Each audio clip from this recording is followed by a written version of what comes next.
وبركاته. رب اشرح لي صدري ويسر لي امري واحلل عقدة من لساني يفقهوا قولي. بقى غيا غمچو غيا رانتنا خنان نوغي يچون بربادا نما دورا دابچو هدو امنتي مسلماني الفاتا غيا وجي موتما كيسولو نو شباب وندما وجي ولا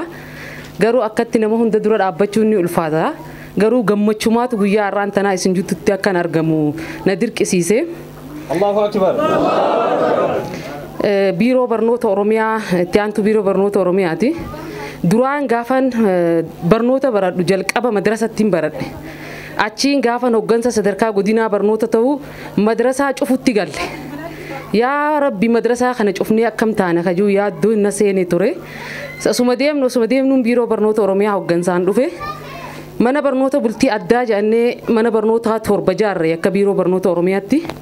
afaanota alaamaan barsiisne jenneet alifbaa mana barnoota san keessa jalqabne mataa gubbaa gad eegalle jechuu duraan sadarkaa irra jirutti barnoonni amantiidhaa wajjin waliin qabatu sadarkaa madrasaa cufutti deemaa turre amma garuu biiroo barnoota Oromiyaa irra teenye afaan arabii alifbaa jennee mana barnoota keessatti sirna barnootaatiin labsine barnoota diin mana barnoota idilee keessa galchaa jirra jechuu kun namni hundinuu maaliifin kana kaasuu barbaade bakka dhaqetti habaqaala diin dhaabuun dirqama barnootni ilmi namaa hundinuu ifa addunyaatis ifa aakhiraatis kan ittiin argatu barnootaan barnoon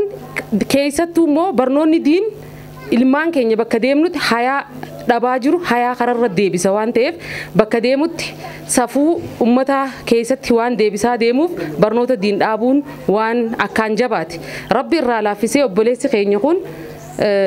barnoota diin asittiin dhaabuu barbaade yeroo dura jiru hedduu gufuuwwan garaagaraa isa qunnamaa ture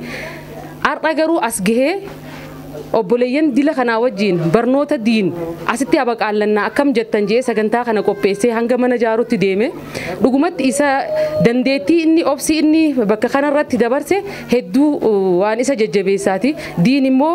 wanni nu barsiise obsuudha sabrii akkaan sabriidha nu barsiise wal dandahuudha nu barsiise waa walii dhooysuudha nu barsiise waan ta'eef waan san qabatee obboleessi keenya ar'aan gahe kana jidduu hafuun qabu jechumaafan isin jidduutti argame waan gaariidha isin ciraa jirra akka biiroo barnoota Oromiyaattis magaala Finfinnee keessa warra jiranii wajjinis haga danda'ametti waan humniti teenya danda'uun isin cirnaa jirra jechuma sagalee kiyya dhageessisumaa fi ulfaadhaa galatooma ulfaadhaa jazakumullah. Assalamu alaikum warahmatullah.